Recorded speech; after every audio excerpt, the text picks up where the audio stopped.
Bonjour à tous et bienvenue pour un nouveau test. Aujourd'hui on va parler de Creative, le Creative Outlier RV2. Donc c'est bien évidemment la suite des premiers des V1 que j'avais beaucoup apprécié à l'époque. Et ces V2 reprennent la même formule, c'est-à-dire un petit boîtier où on va pouvoir pousser pour avoir les deux écouteurs, avec de l'USB-C toujours, et des écouteurs qui gomment leurs principaux défauts et qui reprennent globalement les mêmes petites choses. Donc en gros c'est une version corrective des V1. Ils sont vendus 80 €, vous avez tout le nom dans la description si vous êtes intéressé, sachant que vous avez 10 € de moins si je dis pas de bêtises sur le site de Creative, donc je vous mettrai les liens et n'hésitez pas, et on passe tout de suite au test.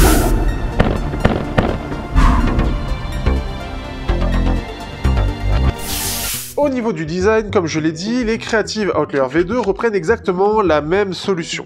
Je les remets en même temps, vous le sentez que je prépare très bien mes tests, et ce qui fait qu'on a toujours cette idée de tiroir qu'on va tirer. Je trouve toujours cette solution pertinente, même aujourd'hui, et toujours très originale. Très peu ont repris cette idée-là, et je la trouve toujours aussi efficace parce que ça tient bien en plus de ça, et que on a un côté tout en longueur.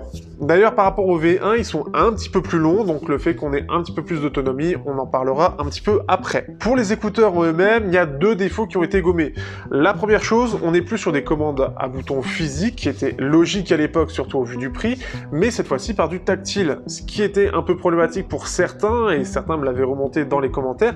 Ici, ce n'est plus le cas, vu que c'est quelque chose de tactile, on n'aura plus besoin de pousser pour que ça clique. C'est une excellente chose et une excellente amélioration. Pour les commandes, je vous laisse regarder tout ce qui est possible. Normalement, je mettrai une petite description pour dire ce qui est possible. L'autre chose qui a été modifiée, c'est surtout les embouts. Les embouts étaient assez particuliers sur les V1 et pouvaient sûrement, je pense, ne pas convenir à tout le monde, ce qui fait qu'ils les ont un peu modifiés et sont repartis sur une solution un petit peu plus standard où ça allait jusqu'au bout. Là, on avait un espèce de chapeau très limité, enfin c'était très petit, mais je trouvais diablement efficace pour la solution proposée. Ici, on est sur quelque chose qui isole, je trouve un peu mieux déjà, mais on les sent un peu plus. Donc c'est un choix et ça marche plutôt bien. Dans l'ensemble, on est sur une qualité qui est similaire, voire un petit peu meilleure. On sent que le métal est d'un petit peu meilleure qualité autour, et dans l'ensemble, on est sur quelque chose de tout à fait correct. On a une petite proposition avec l'application Super XFI Ready, qui permet quelques petites modifications logicielles. Enfin, c'est pour plus un égaliseur qui va avec. Personnellement, je ne l'ai pas utilisé. Au niveau de l'autonomie, on est jusqu'à 12 heures d'autonomie, 40 heures dans la boîte si je dis pas de bêtises, ce qui fait qu'on est sur une énorme autonomie, et c'est là-dessus que veut jouer Creative, des intras ultra autonomes, ce qui est même bien dans le temps puisque ça va mieux résister, parce qu'au fur et à mesure forcément les batteries s'usent, et ce qui fait que la batterie, l'autonomie, elle va diminuer.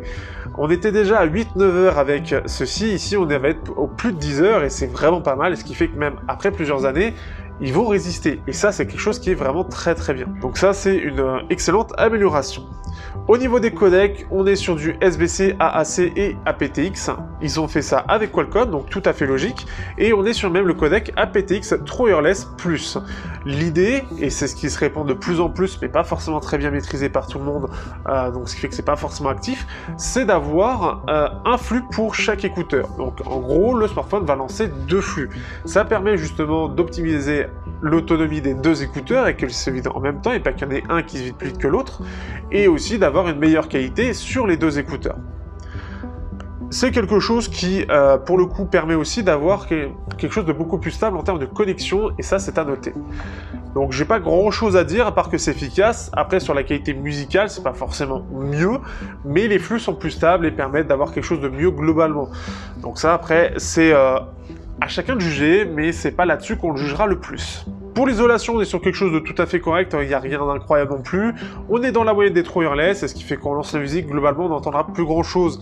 Si je parlais justement du test précédent, les Witzer TP1S, qui n'étaient pas très isolants, ici on est plus dans la moyenne de ce qu'on peut retrouver avec les KZZ1 ou encore les Oki, c'est-à-dire plutôt bien isolant, mais pas incroyable. Il n'y a pas de réduction de bruit active, ce qui fait que face à d'autres qui sont un peu plus chers, ça risque d'être un peu plus limité. Justement, la qualité sonore, on y vient. La qualité sonore de ces petits Creative Outlier RV2 reprend exactement la même caractéristique que les V1. On est sur un 6.7 ou quelque chose comme ça, un 6 mm en néodyme, donc quelque chose de tout à fait classique, et donc un petit driver qui est quand même bien performant. À l'époque des V1, on avait un son qui était très sympathique, qui était vu comme très très bien. Aujourd'hui, j'aurais peut-être fait évoluer aussi cette partie-là. Alors peut-être que les autres petites améliorations qu'ils ont mis autour fait que ça allait direct, ils ne pouvaient pas faire plus, mais je pense que au vu de l'évolution de la concurrence dans ces eaux-là, il aurait été bien de faire évoluer ce driver-là. On est exactement sur le même driver que les V1, mais avec une signature un petit peu différente, vous allez le voir avec la courbe des fréquences. En gros, ils ont mis un petit peu moins de basse et un petit peu plus de... au niveau des hautes fréquences, un petit peu plus boosté, ce qui va donner une impression de mieux équilibré et plus détaillé. Dans la réalité, ça rend l'ensemble un peu plus agressif. Ils ont un petit peu mal vieilli, les V1, mais globalement, face à des intras qui étaient à une cinquantaine d'euros, ça se défendait encore. Ici, ça devient plus compliqué. À 70-80 euros, on a du Honor, on a des PAMU, on a d'autres choses. Moi, je sais que j'ai mes petits TRNT 300, et ce qui fait que ça va se ressentir. Donc, globalement, on a une signature en V qui est assez classique et assez répandue. Avec une basse qui est un peu plus légère qu'avant, donc elle va un peu moins bien s'exprimer, mais va être un peu plus dans la profondeur, quelque chose d'un petit peu plus vibrant. Ça reste un bon driver dans l'ensemble pour cette partie-là. Les médiums ressortent bien, mais c'est surtout les aigus qui deviennent agressifs. Malheureusement, avec cet effet où ils ont mis plus d'aigus, enfin plus de haute fréquence, on a quelque chose qui est quand même assez désagréable par moment. Ce qui fait que sur du métal et ce genre de choses, ça va être agressif et ça va être fatigant. Donc ça, c'est quelque chose qu'on va tout de suite ressentir. On a quelque chose qui est un peu plus clair donc que les V1 dans la logique, et face à d'autres concurrents, bah, c'est un peu plus compliqué. Forcément, face à celui que je préfère, donc mes TRNT 300, on a quelque chose qui est moins équilibré, qui est plus en V, donc plus adapté pour l'électro, du rap, etc., pour quelque chose de fun et de répandu, hein, c'est ce qui est utilisé partout. Face aux TRNT 300, ils sont plus agressifs, moins détaillés et moins naturels. Les TRNT 300 sont très bons de ce point de vue-là, mais ça a été importé, donc faut pas l'oublier. Pour ce qui est directement de France, on a les Honor Magic Earbuds, ou dit aussi les Huawei FreeBuds 3i, qui sont tout simplement très très bons. On a un driver de 10 mm et on a une signature assez similaire. Mais avec le fait qu'on est sur du 10 mm, on est sur une basse qui est beaucoup plus ample pour le coup, qui va beaucoup plus s'exprimer, notamment dans les basses fréquences, et qui va être quand même plus doux dans les hautes fréquences. Ici, ça a été peut-être un peu trop poussé, et ce qui fait que ça les rend plus agressifs que les Honor. Ce qui fait que je les trouve moins techniques, et c'est la faiblesse pour le coup des créatives. C'est à peu près la même chose du côté des PAMU Quiet qui sont vendus normalement un petit peu moins de 100 euros, et ce qui fait que les Quiet, eux, ils ont en plus de ça, et le Honor aussi, la réduction de bruit active, l'application qui va avec, et les PAMU Quiet aussi. Et on a un son qui est pareil, qui est pas ultra technique, mais qui reste meilleur que ce que propose Creative. Si je compare rapidement face au CCA CX10, on va augmenter en budget par rapport au KZZ1, les CCA CX10 ont eu un peu le même problème, ils sont trop poussés dans les hautes fréquences, et ce qui fait que ça rend le son très désagréable à écouter. Ça l'est plus que pour le coup que les créatives qui restent moins bons, et en plus de ça, ils sont très mal gérés les CCA CX10, ce qui fait qu'ils sont pas jolis à écouter. Donc là-dessus, ils sont meilleurs. Face au Key EPT27, on a quelque chose qui est, je trouve, plus sympa du côté des créatives. On a du côté des Hoki une basse qui est, je trouve, un peu meilleure, un peu plus pleine, un peu plus ample. Par contre, on a quelque chose de beaucoup plus agressif dans les aigus, dû au même problème, ils ont trop poussé dans les hautes fréquences. Ce qui fait que je préfère l'écoute des créatives. Ce qui fait que globalement, sont plutôt sympathiques, et c'est surtout sur l'autonomie qu'on va retenir les créatives.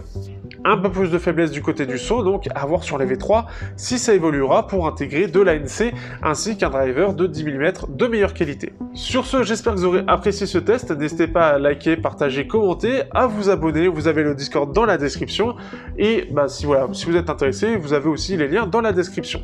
Sur ce, je vous dis à bientôt pour un prochain test sur Technoid.